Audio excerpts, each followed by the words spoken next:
விமான பயணங்களின் போது மது அருந்திவிட்டு உறங்குவதால் நினைத்து பார்க்க கூட முடியாத அளவு உடல்நல பாதிப்புகளை ஏற்படுத்துவதாக எச்சரிக்கின்றனர் ஜெர்மன் விஞ்ஞானிகள். இது பற்றி அலசுகிறது இந்த செய்தி தொகுப்பு. மது அருந்திவிட்டு தரையில் மிதப்பதை விட வானத்தில் விமானத்தில் மிதந்து கொண்டே மதுவில் திளைப்பதை பலர் கொண்டாட்டமாக பார்க்கின்றனர். மது அருந்திய பிறகு நன்றாக உறக்கம் வருவதாக நீண்ட தூரம் பயணிப்பவர்களில் ஒரு சிலர் கருதுவதுண்டு. பலருக்கு அந்தரத்தில் பறப்பதால் வரும் பயத்தை மறைக்க ஒரு ஆயுதமாகவும் மது இருந்து வருகிறது. ஆனால் ஜெர்மன் விண்வெளி மையம் மற்றும் RWTH ஆக்சேன் பல்கலைக்கழக ஆராய்ச்சியாளர்கள் வெளியிட்டுள்ள ஆய்வறிக்கை மது பிரியர்களுக்கு கொஞ்சம் திகிலைதான் கொடுத்திருக்கிறது. விமானம் பறக்க துவங்கி விட்டதா, இதோ இப்போது ஒரு செயற்கையான அழுத்தம் உருவாகும். அது அவ்வளவு சாதாரணமாக இருக்காது. மாறாக ஒரு மலை உச்சியில் இருந்தால் எப்படி இருக்குமோ அப்படி ஒரு உணர்வை தரும். இரத்தத்தில் ஆக்சிஜன் செறிவு குறைய துவங்கும்.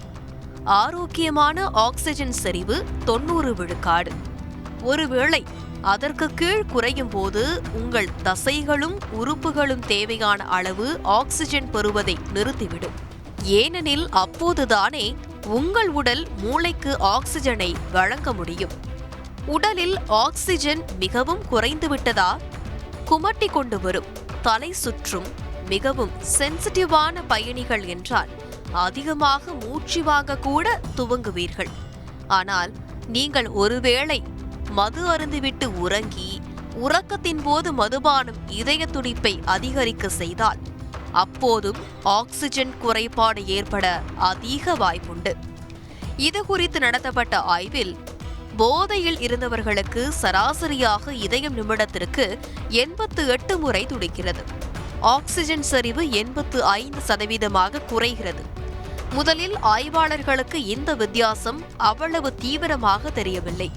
ஆனால் அதனால் ஏற்பட்ட எதிர்மறையான விளைவுகள் இள வயதினர் மற்றும் நல்ல ஆரோக்கியமான உடல்நிலையில் இருந்தவர்களிடம் கூட கண்கூடாக பார்க்க முடிந்ததாம். வயதானவர்கள் அல்லது நோய்வாய்ப்பட்டவர்களாக இருந்தால் இதுபோன்ற குறைந்த ஆக்சிஜன் செறிவு, இதய துடிப்பு அதிகரிப்பெல்லாம் உயிருக்கே ஆபத்தாக கூட அமையக்கூடும். இந்த ஒரு ஆய்வை வைத்துக்கொண்டு நம்மால் எந்த முடிவுக்கும் வந்துவிட முடியாது என்ற போதிலும் இதை வைத்துக்கொண்டு மேலும் மேலும் ஆராய்ச்சி செய்து பல காலமாக விமானங்களில் மதுவை தடை செய்ய வேண்டுமா வேண்டாமா என்ற விவாதத்தில் உள்ள கேள்விக்கு விடை காண வேண்டும். இருப்பினும் விமானத்தில் மது அருந்துவது குறித்து கட்டுப்பாடுகள் விதிக்கப்பட வேண்டும் என்பதே ஆராய்ச்சியாளர்களின் பரிந்துரையாக உள்ளது. எது எப்படியோ மதுவே ஆபத்து எனும் போது உயிரை சாகச பொருளாக்கி அந்தரத்தில் பறந்து கொண்டிருக்கும் போது மது அருந்தி மகிழ்ச்சியான பயணத்திற்கு வேட்டு வைத்துக் கொள்ள வேண்டாம் என்பதையே இந்த ஆய்வு முடிவுகள் உணர்த்துகின்றன. செய்திகளை உடனுக்குடன் தெரிந்து கொள்ள உடனே சப்ஸ்கிரைப் பண்ணுங்க.